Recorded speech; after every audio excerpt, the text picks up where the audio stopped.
Are you eating all the right foods, following all the advice, but your blood sugar is still all over the place, and you feel like your body just isn't responding the way it should? You're not alone. And more importantly, it's not your fault.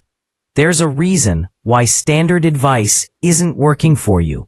And today, I'm going to show you exactly what foods can help you reverse insulin resistance faster than you ever thought possible. Michael Richardson, a nutritionist who helps people balance their blood sugar, improve their metabolic health, and understand their bodies on a deeper level. If you watched my last video on the hidden signs of insulin resistance, you already know that this condition doesn't just happen overnight. It builds up slowly, quietly, until one day you realize your energy is gone, your waistline is expanding, and your doctor is talking about prediabetes or type 2 diabetes. But here's the good news. Your body wants to heal. It wants to respond to insulin properly again. You just need to give it the right tools, and those tools are sitting right there in your kitchen, or at least they should be. Now, before we dive into these 8 powerful foods, I need to address the biggest misconception that's probably sabotaging your efforts right now. Most people think that reversing insulin resistance is all about cutting carbs, cutting sugar, and basically cutting out everything that tastes good. And while reducing refined carbohydrates and added sugars is absolutely part of the equation, that's not the whole story. In fact, if you're only focusing on what to eliminate, you're missing half the battle. Think of it this way. If your house is on fire, yes, you need to stop adding fuel to the flames, but you also need water to actually put the fire out. Just removing the fuel isn't enough. The same is true for insulin resistance. You need to actively add foods that fight inflammation, improve insulin sensitivity, and help your cells communicate better with insulin. This isn't just about restriction. This is about strategic addition. So let's talk about why insulin resistance happens in the first place. Because once you understand the mechanism, these food choices are going to make so much more sense. Insulin is like a key that unlocks your cells so glucose can get inside and be used for energy. When you eat, your blood sugar rises, your pancreas releases insulin, and that insulin tells your cells to open up and take in the glucose. But when you have insulin resistance, it's like someone changed the locks on your cells. The key doesn't work as well anymore. So your pancreas has to make more and more insulin, flooding your bloodstream with it, just trying to get your cells to respond. This creates a vicious cycle. High insulin levels tell your body to store fat, especially around your midsection. High insulin also triggers inflammation. And inflammation makes insulin resistance even worse. You're stuck in a loop, and every day that loop gets tighter. But here's what most people don't realize. Insulin resistance isn't just about how much you eat, or even what you eat in terms of calories. It's about how your food affects your cellular machinery, your mitochondria, your inflammation levels, and your hormonal signals. Certain foods contain compounds that actually improve the way your cells respond to insulin. They reduce inflammation. They protect your mitochondria, the little power plants in your cells that produce energy. They provide the raw materials your body needs to repair the damage that's already been done. And when you eat these foods consistently, every single day, you start to see real changes. Your energy improves. Your cravings decrease. Your blood sugar stabilizes. And over time, your cells start responding to insulin again the way they're supposed to. The first food I want you to eat every single day is fatty fish, and I'm talking about salmon, sardines, mackerel, or herring. Now, I know what some of you are thinking. Fish every day. That sounds expensive. That sounds complicated. That sounds boring. But hear me out, because the omega-3 fatty acids in these fish are absolutely crucial for reversing insulin resistance. And here's why. Omega-3s, specifically EPA and DHA, are powerful anti-inflammatory compounds that get incorporated into your cell membranes. Remember how I said insulin resistance is like someone changed the locks on your cells? Well, omega-3s help restore those locks. They make your cell membranes more fluid, more flexible, and more responsive to insulin signal. Studies have shown that people who consume higher amounts of omega-3s have significantly better insulin sensitivity compared to those who don't. In fact, one study found that just 12 weeks of omega-3 supplementation improved insulin sensitivity by over 40% in people with metabolic syndrome. But it's not just about insulin sensitivity.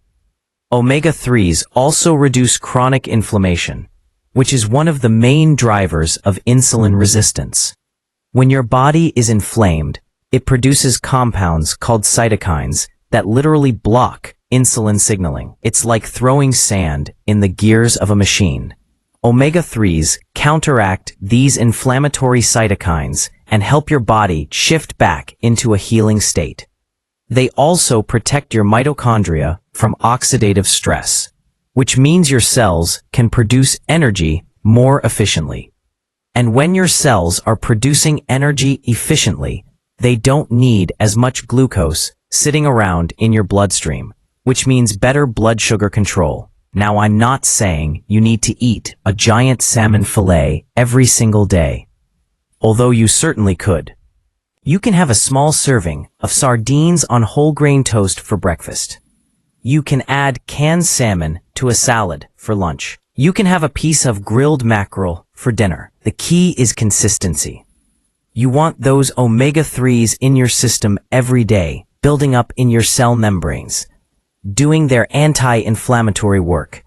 If fish really isn't an option for you, whether it's cost or availability or taste, you can supplement with a high-quality fish oil or algae-based omega-3 supplement.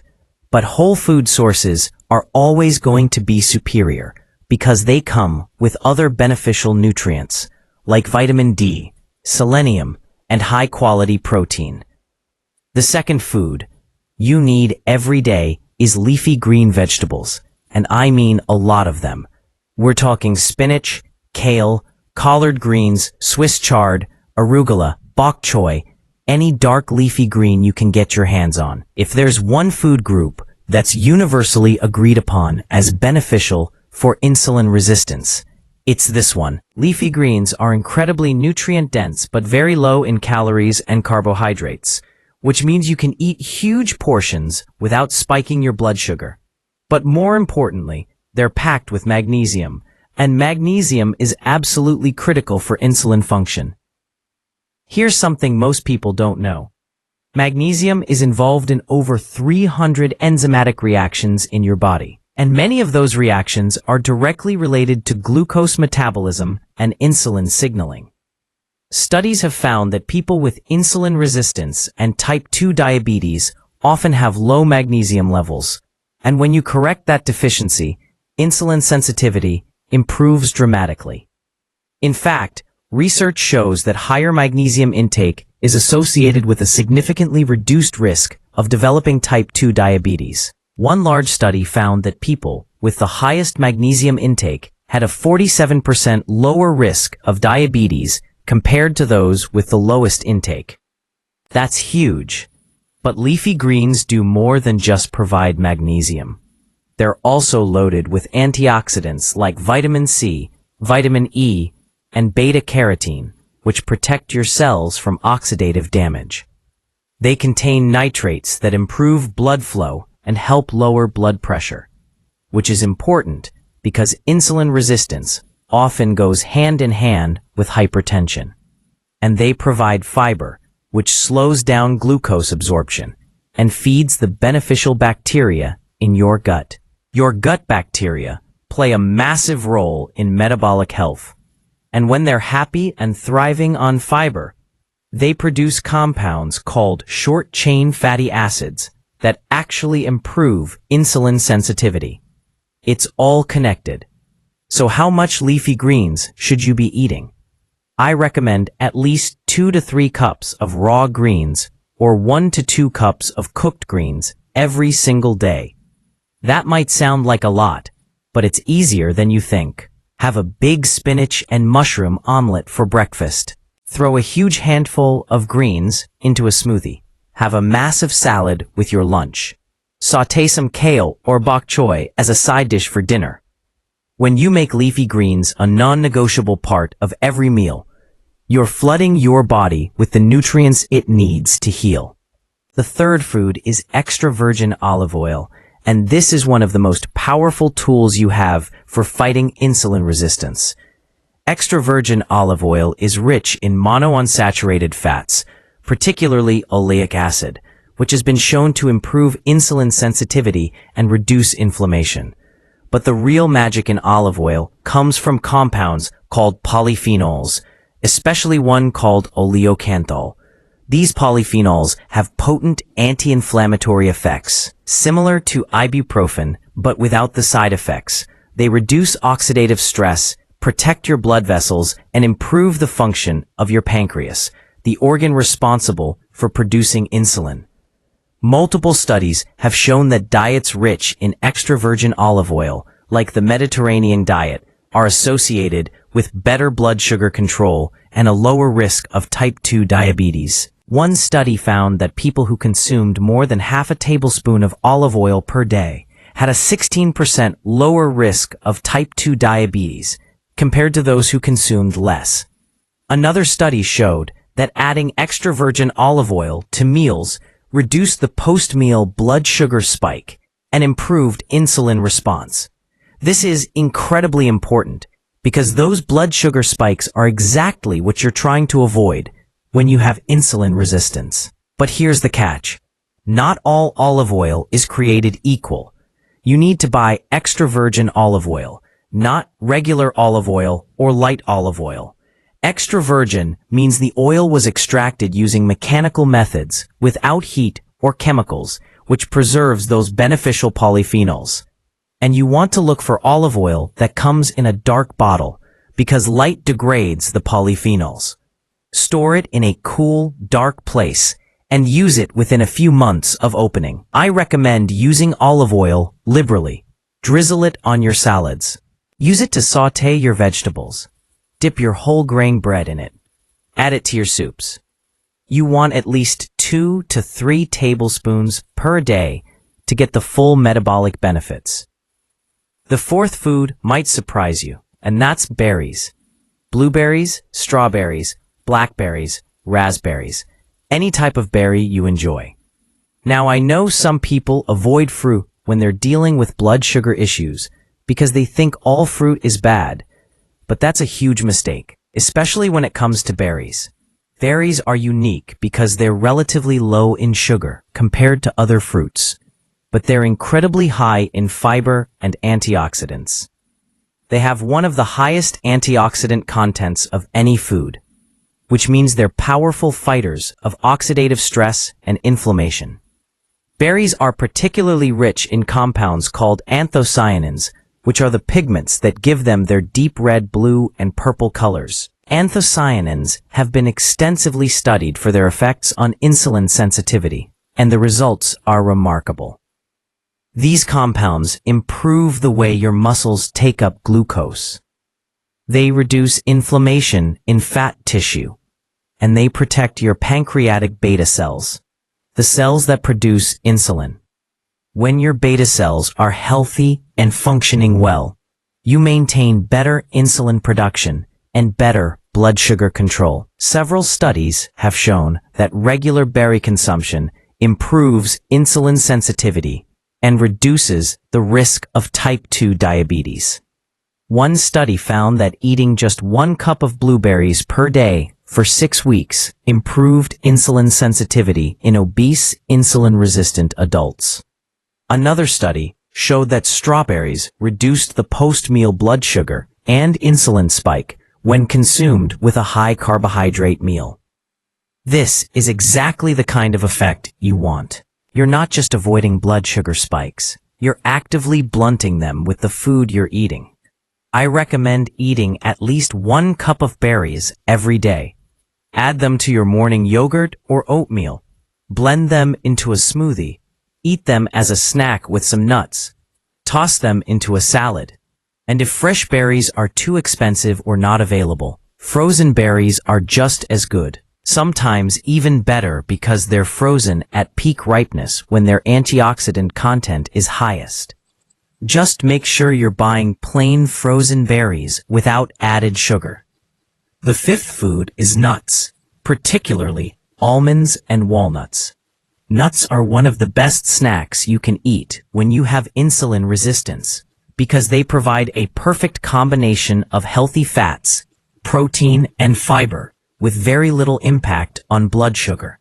When you eat nuts, your blood sugar barely budges, and that's exactly what you want. But nuts do so much more than just avoid raising your blood sugar. They actively improve insulin sensitivity. Almonds are particularly beneficial because they're high in magnesium, vitamin E, and monounsaturated fats, all of which support metabolic health. Studies have shown that eating almonds regularly can reduce fasting insulin levels and improve insulin sensitivity in people with prediabetes. One study found that eating about 1.5 ounces of almonds per day for 12 weeks significantly reduced fasting insulin and improved insulin resistance markers.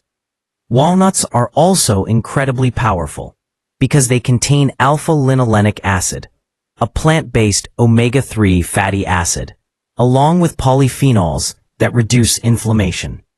Research has shown that walnut consumption improves endothelial function, which is the ability of your blood vessels to dilate and contract properly. This is important because insulin resistance often damages your blood vessels, and healthy blood vessels are crucial for delivering insulin and glucose to your cells.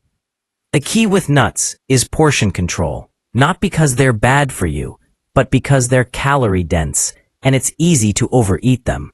An appropriate serving is about 1 ounce, which is roughly a small handful, or about 23 almonds or 14 walnut halves. I recommend having nuts as a snack between meals, adding them to salads, or sprinkling them on your vegetables or yogurt.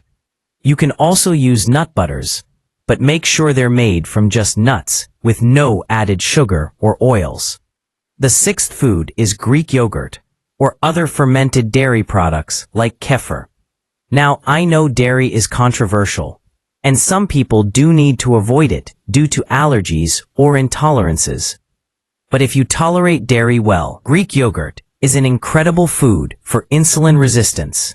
Greek yogurt is high in protein, which helps stabilize blood sugar and keeps you full for hours. It's also rich in calcium and contains probiotics, the beneficial bacteria that support gut health. Your gut microbiome plays a huge role in metabolic health, more than most people realize. When you have a healthy, diverse gut microbiome, your gut bacteria produce compounds that reduce inflammation, improve the integrity of your gut lining, and even affect how your body responds to insulin. Studies have found that people with insulin resistance and type 2 diabetes often have disrupted gut bacteria, and improving the gut microbiome through probiotic-rich foods can improve insulin sensitivity. One study showed that consuming yogurt regularly was associated with a 28% lower risk of developing type 2 diabetes. Another study found that probiotics improved fasting blood sugar and insulin resistance in people with metabolic syndrome. When choosing Greek yogurt, go for plain, unsweetened varieties. Flavored yogurts are loaded with added sugar, which completely defeats the purpose. If you need some sweetness, add your own berries or a tiny drizzle of honey. Full-fat Greek yogurt is actually preferable to low-fat versions because the fat helps slow down digestion and keeps you satisfied longer. Plus, full-fat dairy contains fat-soluble vitamins and beneficial fatty acids like conjugated linoleic acid which has been shown to improve body composition and insulin sensitivity. Aim for about 1 cup of Greek yogurt per day, either as part of your breakfast, as a snack, or as a base for smoothies. The 7th food is legumes. Things like lentils, chickpeas, black beans, kidney beans, and peas. Legumes are one of the most underrated foods when it comes to blood sugar control. They're high in protein and fiber, but have a low glycemic index, which means they raise your blood sugar very slowly and steadily. This is exactly what you want when you have insulin resistance. You don't want sharp spikes followed by crashes. You want slow, sustained energy. But legumes do more than just provide slow-burning fuel. They're packed with nutrients that directly support insulin function, including magnesium, potassium, and B vitamins. They also contain resistant starch, a type of carbohydrate that resists digestion in your small intestine and instead gets fermented by bacteria in your colon. This fermentation produces short-chain fatty acids, particularly butyrate, which has powerful metabolic effects. Butyrate improves insulin sensitivity, reduces inflammation, and strengthens your gut barrier. Multiple studies have shown that regular legume consumption improves blood sugar control and reduces the risk of type 2 diabetes. One large review found that eating just 1 serving of legumes per day significantly improved fasting blood sugar and long-term blood sugar control measured by hemoglobin A1C. The beauty of legumes is their versatility. You can add them to soups, stews, and salads. You can make them into dips like hummus. You can use them as a base for veggie burgers. You can even blend them into smoothies or baked goods. Aim for at least half a cup to 1 cup of cooked legumes every day. If you're not used to eating beans and they give you digestive issues, start with smaller amounts and gradually increase. Soaking dried beans overnight and rinsing canned beans can also help reduce the compounds that cause gas. The 8th and final food is avocado. And this is another one of those superfoods that deserves a place on your plate every single day. Avocados are unique because they're a fruit, but they're very low in sugar and very high in fat, specifically monounsaturated fat, similar to what you find in olive oil. This makes them incredibly satiating and blood sugar friendly. When you eat an avocado, your blood sugar barely moves. But avocados do so much more than just avoid spiking your blood sugar. Avocados are rich in fiber, providing about 10 grams in a medium avocado, with much of that being soluble fiber that slows digestion and improves gut health. They're also loaded with potassium, even more than bananas, and potassium is crucial for maintaining healthy blood pressure and supporting insulin function. They provide vitamins C, E, K, and several B vitamins, all of which play roles in metabolic health. But perhaps most importantly, avocados contain compounds that directly improve insulin sensitivity. Studies have shown that avocado consumption reduces insulin resistance and improves blood sugar control in people with metabolic syndrome. One study found that eating half an avocado with a meal reduced the post-meal insulin spike by 40% compared to eating the meal without avocado. Avocados are also incredibly versatile. You can eat them on their own with a little salt and pepper. You can mash them onto whole grain toast. You can add them to salads, smoothies, or omelets. You can use them to make guacamole or as a creamy base for sauces and dressings. Aim for half to 1 whole avocado per day. Yes, they're relatively high in calories, but those calories come with such an incredible nutrient package that they're absolutely worth it. Now let's talk about how to actually implement all of this in your daily life. Because knowing what to eat is one thing, but actually doing it consistently is another. I'm going to give you a step-by-step action plan that makes this sustainable and realistic. Step 1 is to plan your meals around these 8 foods. Don't just hope you'll eat them. Actively structure your day so they're included. For example, your breakfast could be Greek yogurt with berries and almonds, or a spinach and mushroom omelet cooked in olive oil with avocado on the side. Your lunch could be a massive salad with leafy greens, chickpeas, walnuts, and olive oil dressing, or a bowl with lentils, sautéed vegetables, and grilled salmon.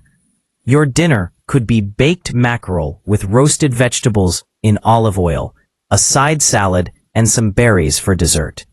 When you plan your meals this way, you're not thinking about restrictions. You're thinking about abundance. You're filling your plate with foods that heal. Step 2 is to batch prep on weekends or whenever you have a few hours. Cook a big pot of lentils or beans that you can use throughout the week. Wash and prep your leafy greens so they're ready to go. Make a big batch of hard-boiled eggs. Portion out nuts into small containers for easy snacks. Grill or bake several servings of salmon or sardines. Having these foods ready to eat makes it so much easier to stick with the plan when you're busy or tired. Step 3 is to make swaps, not sacrifices.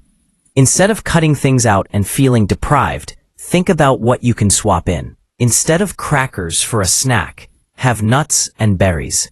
Instead of croutons on your salad, add chickpeas and avocado. Instead of cooking with vegetable oil, use olive oil.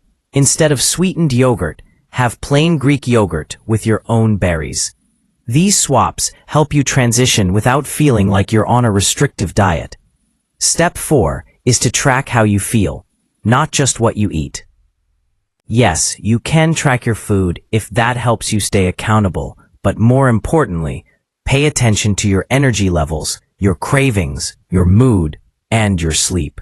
When you start eating these foods consistently, you should notice real changes within a few weeks. Your energy should be more stable throughout the day. Your cravings for sugar and refined carbs should decrease.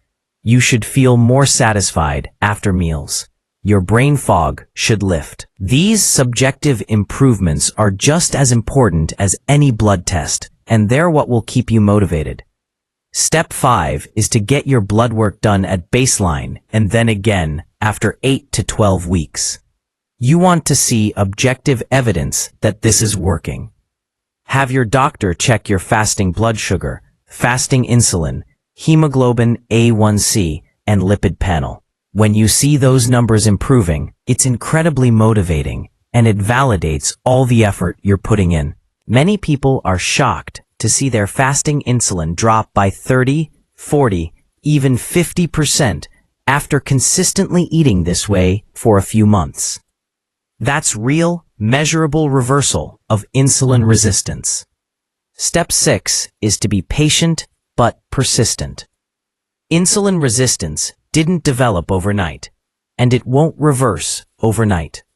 It took months or years for your cells to become resistant to insulin. And it's going to take time to restore that sensitivity. Some people see improvements in a few weeks, while others need a few months. The timeline depends on how severe your insulin resistance is, how consistently you follow the plan, and other factors like stress, sleep, and exercise. But the key is consistency. You can't eat salmon and spinach for a week and then go back to your old habits and expect lasting change. This has to become your new normal. Step 7 is to address the other pillars of metabolic health alongside nutrition.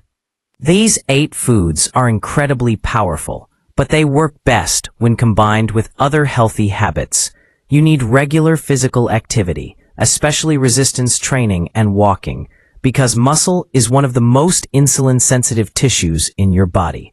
You need quality sleep, because sleep deprivation wrecks your insulin sensitivity within just a few days. You need stress management, because chronic stress keeps your cortisol elevated, which promotes insulin resistance. And you need to minimize exposure to endocrine-disrupting chemicals found in plastics, personal care products, and processed foods.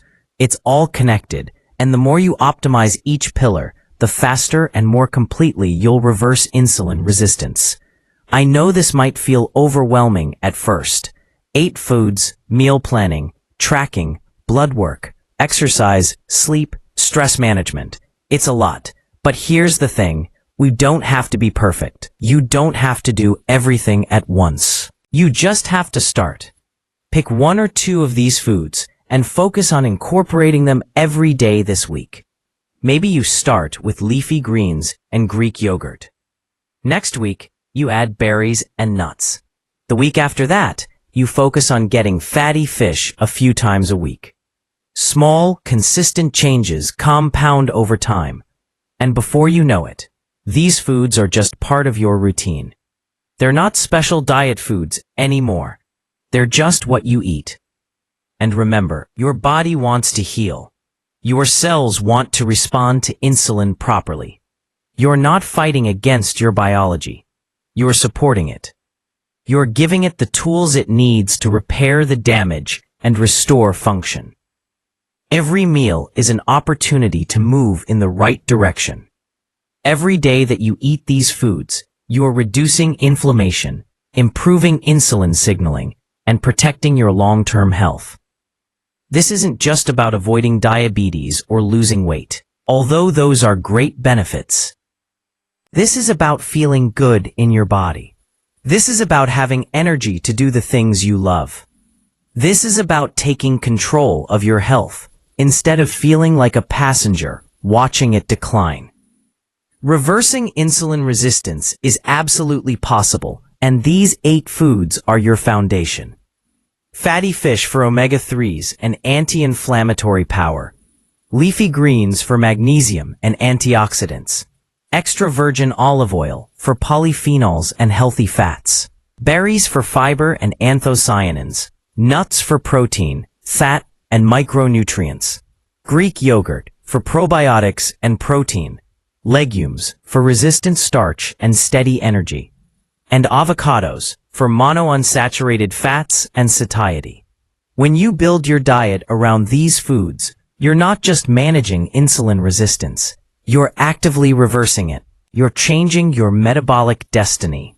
If you found this helpful, make sure to check out my video on the warning signs of insulin resistance so you can catch this condition early and start taking action. Thanks guys for watching, and I'll see you in the next one.